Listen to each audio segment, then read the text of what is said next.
Jirongo akachukua hiyo nafasi.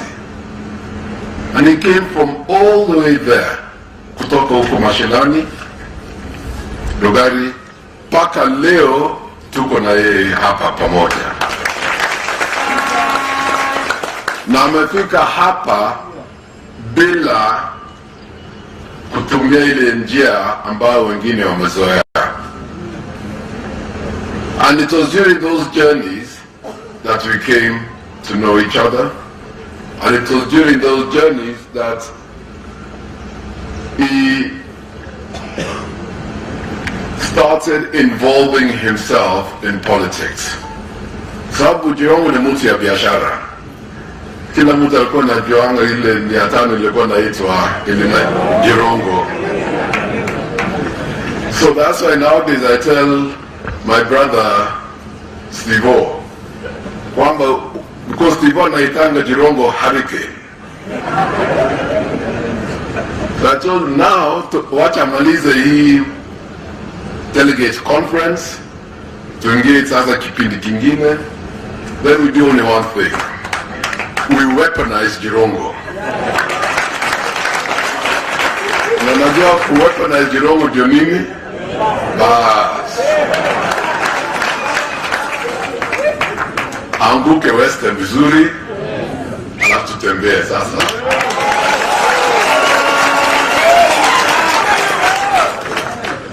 Na lengo letu is one. To transform, to change the lives of our people. Simple as that. Now, and he has said it in his speech. It's no longer business as usual.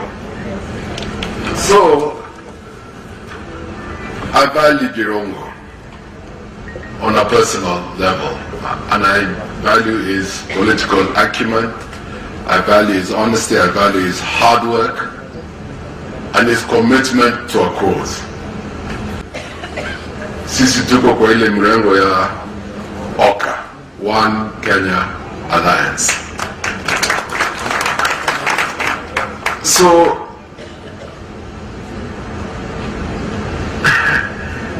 nimesikia wengine wanasema tuungane tuende ile na wengine. What we have said kama OKA, na my senior, His Excellency Kalonzo Musyoka asema mengi, is we've said tunataka sisi a structured dialogue.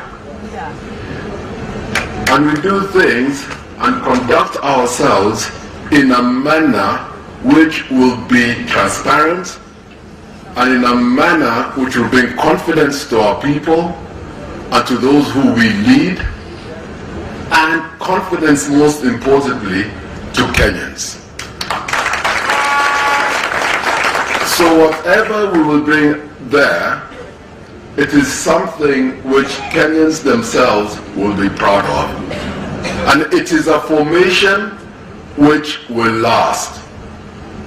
Unajua ni kama huwezi hata ukitongoza msichana, huwezi hivi alafu hata utaenda hivi tu yani.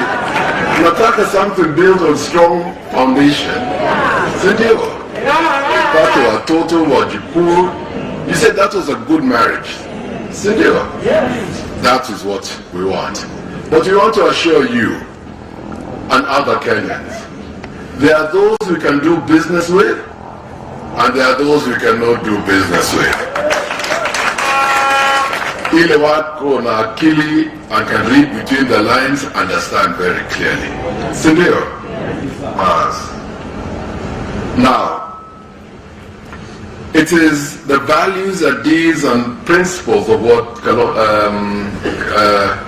Jirongo has been talking about, the economy, in empowering the citizens, zero tolerance to corruption, that bring us together. Yani tuchukue o tuchamushe uchumi kwa uko mashinani kwa ward level. When we bring out our manifestos, you'll all see that. But there is something I want to tell you all.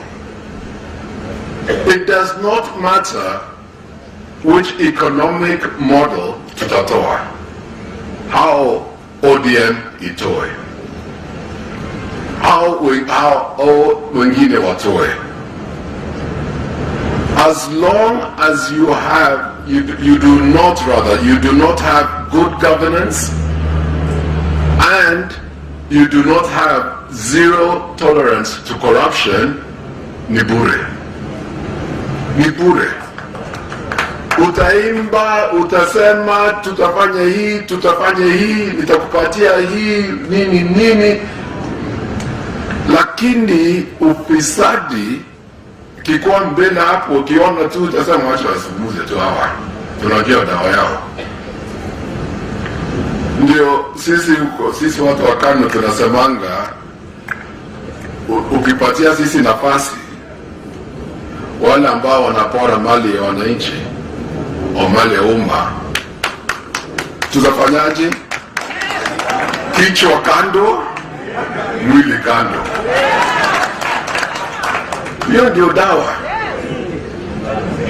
It is drastic, I know, but you have to deal with it in a drastic manner. If I'm too extreme for you, na uko pande hii, then let's meet in the middle. But we have to stop it. And we cannot baby around with corruption. Wandugu zangu, we cannot. Itafika wakati hata sisi tutakuwa rika ya Fred, na tutakuwa huko, nyinyi utakuwa hapa, na mnataka kuimba hiyo nyimbo tu ile, to fight corruption, governance. No, you need another story now to deal in your life. So, nikimaliza, I want to say this. We are back to business as Kanu. Our ideology is simple. You should have control over your life and your livelihood with minimal interference from government. We agree that exactly with the UDP. Our obligation is to look after the poor and marginalized and remove the burdens that prevent a majority from prospering and restore the decency of living within our borders. Period. So today, as I celebrate my brother Jirongo and his delegates, we shall walk the walk together with them in Oka and your good selves. And with the formation ambayo itakuja huko mbele hivi karibuni, look out for it. My prayer for you, mwezi ya nani, tarehe, kila mtu atoke. Kila mtu atoke, uhakikishe kwamba umebadilisha maisha lako. Tafadhali. I pray for that. God bless you all.